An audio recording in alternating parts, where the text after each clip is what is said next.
Hi, I recently came across a very interesting book I wanted to share. This is called the Tutor for guitar. I got this on eBay. It says that it's the Coleman edition, Otto Lange, Philadelphia, Pennsylvania. This book was published in 1892. It's, around 130 years old. And it's a very interesting book. Kind of gives us a glimpse of what guitar playing was like back in the 1800s when you didn't have the internet. It might have been hard to find a teacher.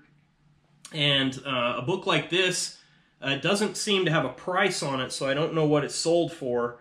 But I imagine it's a fairly thick book. It's good quality, and it's held up remarkably well for its age. I would imagine this book was probably fairly expensive for someone to buy or purchase back in the 1800s to learn guitar. And so what I thought would be fun to do is to go through this book. And of course, back then they didn't have any tablature in the guitar books. This is all written in standard notation. I'm not the greatest sight reader, but I thought it would be good to go through the book and play some of the exercises and see what was exactly taught in a guitar book from the 1800s. So I hope you enjoy the video. So as I said, this book is quite old. I was really lucky, I think, to find it for $12 on eBay. But it's for its age, considering how old it is, it's in remarkable condition. Yeah, it has some discoloration and some tears, but it's intact. It appears, it's called the Coleman edition, Tutor, for the guitar. Selected or arranged and composed by Otto Lange, Philadelphia, published by Harry Coleman. When you open it up, and I'm going to be delicate with it, you can see it also talks about the new method for banjo. And down here at the bottom, you can see that the copyright is 1892. And it also has an index here where it talks about what's in this book.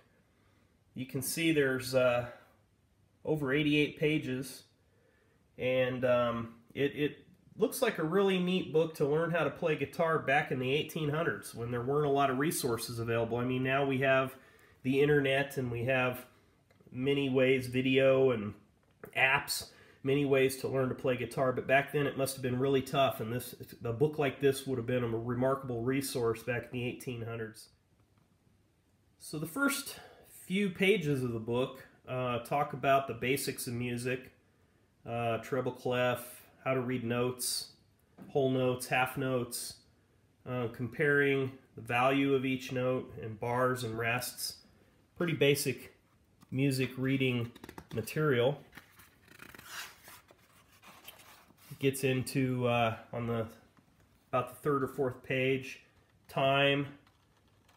Talks about sharps, flats, different keys, show about naturals. So the first, 6, 7 pages are pretty straightforward, basic music knowledge. Pages 4 and 5 talk about scales, and one unique thing I thought was it talks about a major scale in tone, tone, semitone, tone, tone, tone, semitone. Commonly today we hear whole step, half step when talking about major scales. And then on this next page, it's a very nice old pencil or pen drawing of a gentleman holding the guitar, how to hold it. You can tell it looks like a classical type guitar with the small frets going down to the sound hole there, and he's obviously playing it with his fingers. Shows the top view as well. A lot of work went into this book for the time period. So on page 6, he actually lays out the fingerboard and shows us the notes on the fingerboard of the guitar. And then on page 7, he actually talks about the guitar. The guitar is an instrument with 6 strings, the 3 high ones made of gut and the 3 low ones made of silk and covered with silver or copper wire, like on the lute, harp, or other kindred instrument. Talks about holding the guitar in the left hand. And again, 1890 is when this book was published. The pages look really well for a book that old.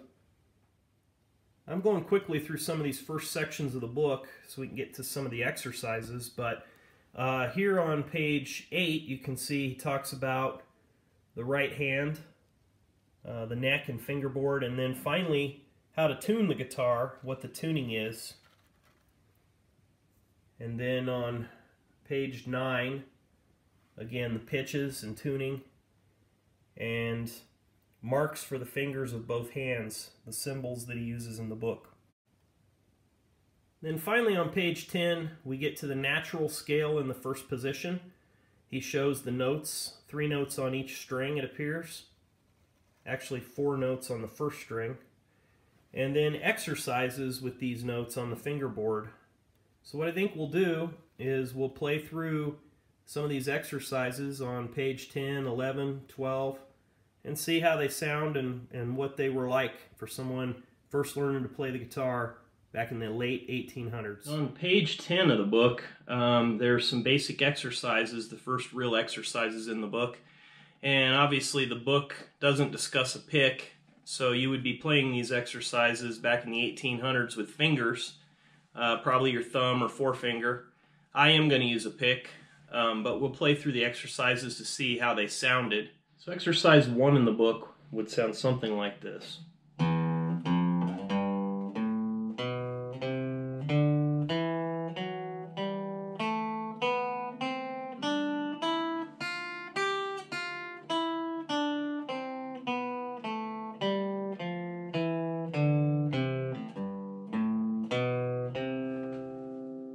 Exercise 2 in the book.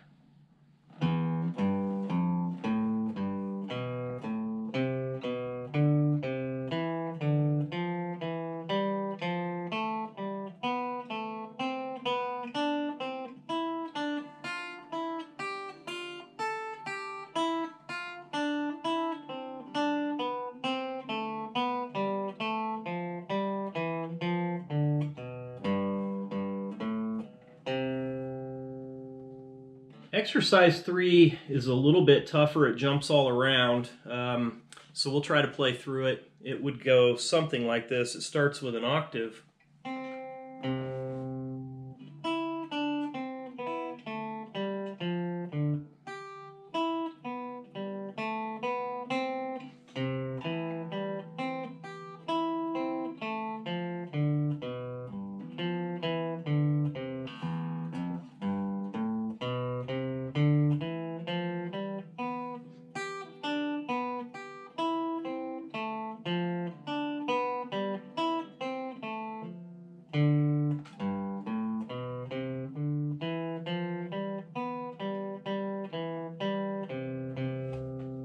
So exercises 4 through 9 all deal with different time. So for example, the first exercise has whole notes, half notes, which is pretty straightforward and somewhat boring to play through those exercises.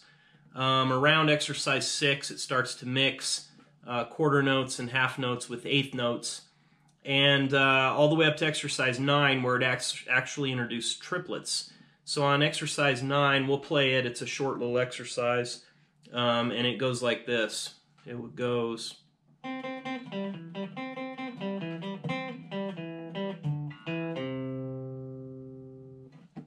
That's exercise 9 on page 11 of the book.